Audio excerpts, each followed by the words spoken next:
just in Johannesburg. Those who know Johannesburg, is one of the popular suburbs, just not far away from Johannesburg CBD. Here you find quite a lot of people, but it is more migrants that you find in that part of town. We are here just to talk to migrants about what is their expectations as the nation awaits President Cyril Ramaphosa to announce his cabinet, just to find out what do they expect from different parties that are part of the coalition, from different ministries that are going to make up that cabinet. So far, there is no indication as to when the cabinet is going to be announced, although we hear that an agreement has been sealed between the ANC and DA, and of course, each party has to go and consult its members, its executive committees, so it's going to take some time. It could be tomorrow, it could be Tuesday, but everyone is expecting President Cyril Ramaphosa to announce this cabinet, because it is very crucial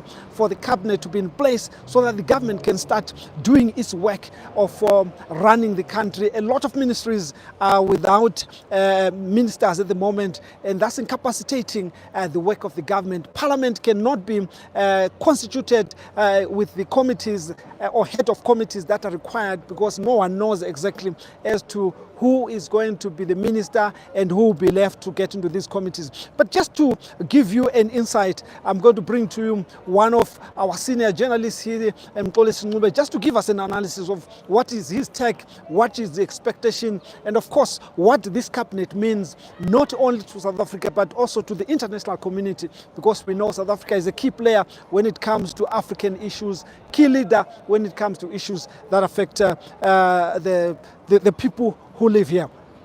Yeah, just welcome to our broadcast. Thank you very much, and I would like to welcome your viewers to the show. We are waiting. Why this long wait? I think there's been a number of log jams in terms of who is going to get what and how many ministries each party is going to get, because you'll know that politicians will always take this stage to grandstand. They'll take this stage to try and bargain to the best of their parties and their ideologies. So I think there was a time when we heard that the DA was contemplating pulling out. They were giving ultimatums, but the ANC also stood this ground because they added a number of other parties to the agreement. I'm told now there are now around 10 parties that have been added onto the agreement, when the DA thought that it was going to be ISAF, the ANC and the IFP. So that has been the reason, the main reason why we've gotten to this stage without the cabinet having been announced. 10 parties you are saying, but when we hear their arguments, there is antagonism, it's always ANC and DA. Do you think already from the start these other parties have been overshadowed, they won't have a say, because we only hear about DA and ANC?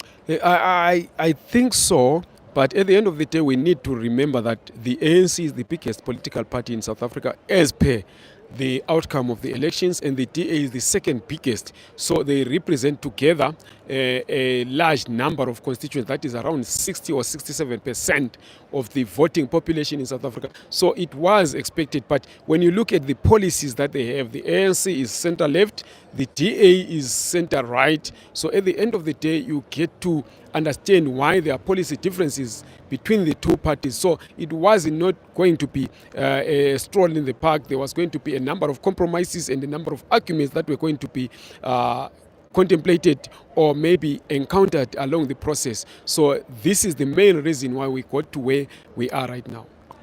Currently, of course, we have no official indication as to what the parties are going to get in terms of these ones. But of course, we've got an indication, unofficial though, what DA has now. We're not sure what ANC has, because whatever is left, ANC has to share with other parties. But in overall, what do you think would be the best for the country? Which ministries should go to where, and for what advantages in terms of the country?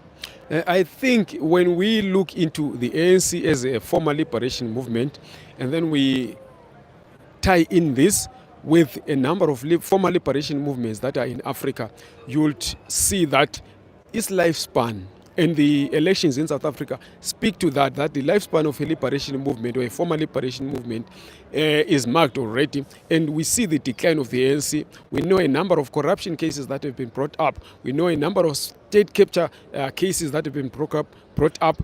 ANC persons might say that we have changed leadership and now we have Cyril Ramaphosa instead of Jacob Zuma, who is pointed out in state capture. But Cyril Ramaphosa was a member of the executive of the ANC under Jacob Zuma. He was the vice president. I don't buy personally into the sanitization that he was deputy president and he wasn't involved in all this state capture thing. And he's the person, if you remember, you know that Jacob Zuma put together the state capture commission, and when he left, Cyril Ramaphosa took over. So then you look at Zimbabwe under Emerson Mnangagwa, who was deputy president under Robert Mugabe, and then you see that the former liberation movements have got a lifespan, and that lifespan involves at some point the breach of the protocols that are involved in human rights violations. You talk about the unconstitutionalism, you talk about state capture, as it were. So at the end of the day, we realize that the ANC and ZANU-PF are one. And then when you look at the elections that happened in Zimbabwe, the ANC were the first to congratulate ZANU-PF. And when the elections were held in South Africa, ZANU-PF came here to support the ANC. There are unverified rumors also that the ZANU-PF also assisted the ANC financially when they were failing in terms of paying their agents, in terms of meeting their campaign material in terms of the elections. Then you look at the DA, it is a party that has a very impeccable record in running Cape Town, in running the Western Cape. So at the end of the day, you bring these together, you get an ideal situation in terms of South Africans, in terms of the South African economy especially.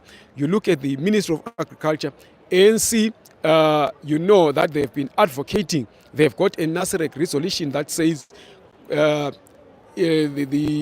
they wanted to take over farms, when they call it whatever you call it, without compensation, expropriation without compensation, as it were. So at the end of the day, the DA comes in here to balance the equilibrium in terms of the political grandstanding and the economic pursuit of South Africans. At the end of the day, you will realize that these demagoguery policies that were mooted by the ANC are going to be checked by the DA. They are going to be checkmated by the DA. So at the end of the day, also the markets, you will see that the rand is gaining in terms of value against the US dollar because the ANC has gotten in bed with the DA, because the biggest fear was that the ANC is going to go ultra-left with the IFP, the MK and the AFF. So at the end of the day, the addition of the DA, which has got an impeccable record of running a province in the Western Cape, is added onto an ANC that has been failing, an ANC whose support has been going down. So at the end of the day, you get a balance in terms of the economic pursuit of South Africa.